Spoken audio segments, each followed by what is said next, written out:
Assalamu alaikum.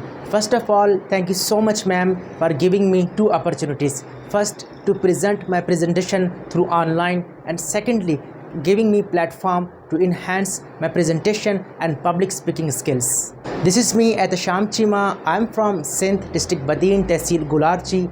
I have done my FSc from APSEX Badin. Currently, I have enrolled in BS International Relations 4 years program at Rifa International University, Islamabad.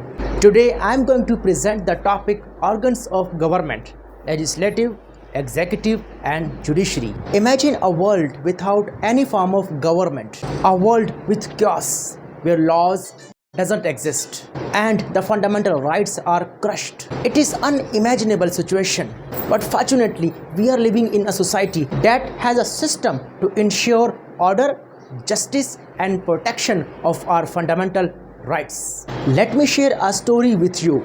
In the 18th century, a group of visionaries came together to draft a groundbreaking document, the Constitution of United States. Within its pages, they carefully crafted a system, divided power among different branches of government.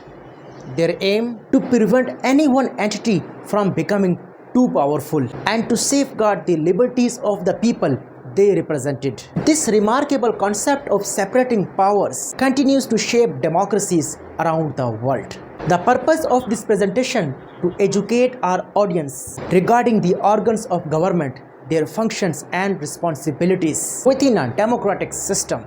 The term organs of government refers various branches or components that collectively form the machinery of governance within a democratic system. These organs are responsible for enacting and enforcing laws, providing public services, and upholding the principle of justice and equality. This theory was given by Aaron Baruch. Here is a question: that why should we understand the organs of government? Understanding organs of government is crucial for the functioning of a democratic system because it ensures a proper balance of power, accountability, and protection of individual rights. In a democracy, power is distributed amongst different branches of government to prevent the concentration of authority and safeguard against abuses. This concept known as separation of powers. What does it mean, abuses? Suppose a legislative branch develops a new law stating that if a citizen violates a traffic rule, he must be treated as a law violator and pay a challan of 50,000. But the question is, who will execute this law? Definitely executive branch. Executive branch responsible for implementing and enforcing laws would execute this law. Specifically, the department responsible for traffic policies would handle the enforcement of traffic rules. Wait, but it is not as simple as we are studying. Suppose if you are in the situation but you did not violate the law, but the traffic warden is misconducting its power. So what? Who will protect you? Think about it. Yes, judiciary.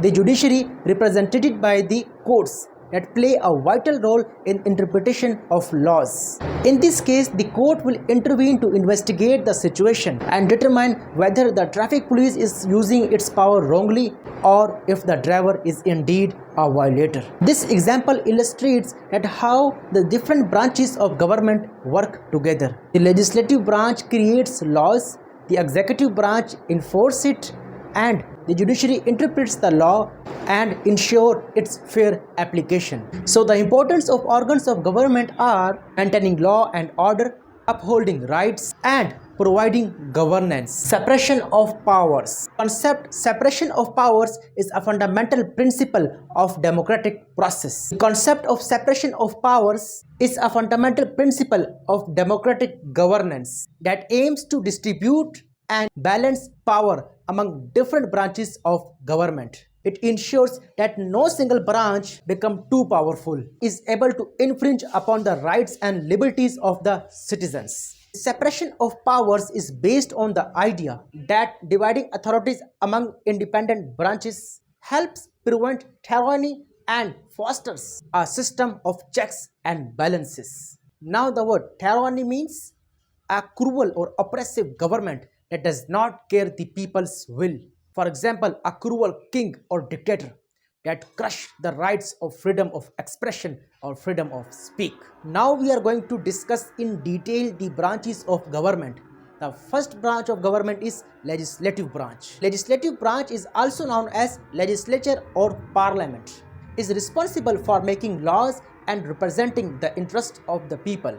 It plays a crucial role in the democratic process by creating, amending and repealing laws that govern society. Like Ali Muhammad Khan, Asif Ali Zardari and Mia Muhammad Nawaz Sharif. What are the roles and responsibilities of legislative branch? The first role is lawmaking. The legislature is responsible for proposing, debating and passing laws that address societal needs and concerns. Second role is representation. It represents the diverse interests and perspectives of the population, ensuring that different voices are heard in the legislative process. Third is oversight. The legislature conducts oversight of the executive branch, ensuring accountability and transparency in the implementation of laws and actions. Fourth is budgetary authority. It has the power and allocate the public funds for the government programs and services. Constituent services.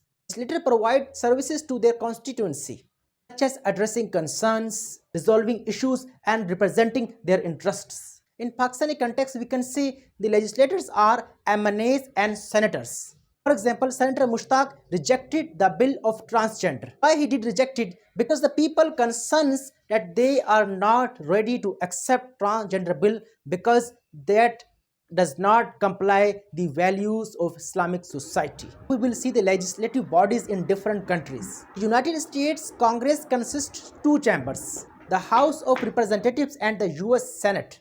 In UK, the parliament has two houses. The first is House of Commons and second is House of Lords. In Germany, the legislative body is Bundestag. The Bundestag is a German word which literally means parliament diet, but we can say the federal parliament of Germany. In India, the parliament consists two chambers. The first is Lok Sabha and second is Rajya Sabha. In Pakistan, also the parliament consists two houses. The first is upper house, which is known as Senate or Majlis Shura, and second is lower house, which is known as National Assembly. These are the pictures of US House Representatives and US Senate. Second is House of Commons and House of Lords. The third is German Bundestag. These pictures depict India, the Lok Sabha and Rajya Sabha. The last is Senate of Pakistan and National Assembly. I have understood the first branch, legislative, with their role and responsibilities. Now the second branch is executive branch. It means executive branch. The executive branch is responsible for implementing and enforcing laws as well as managing the day-to-day affairs of the state. It is headed by executive or head of the state, such as president, prime minister or monarch, depending on the system of government in a particular country. For example, in USA, the head of the government is president. In Saudi Arabia, the head of the government is king. And in Pakistan, the head of the government is prime minister. It means His Excellency Honorable Mr. Shehbaz Sharif.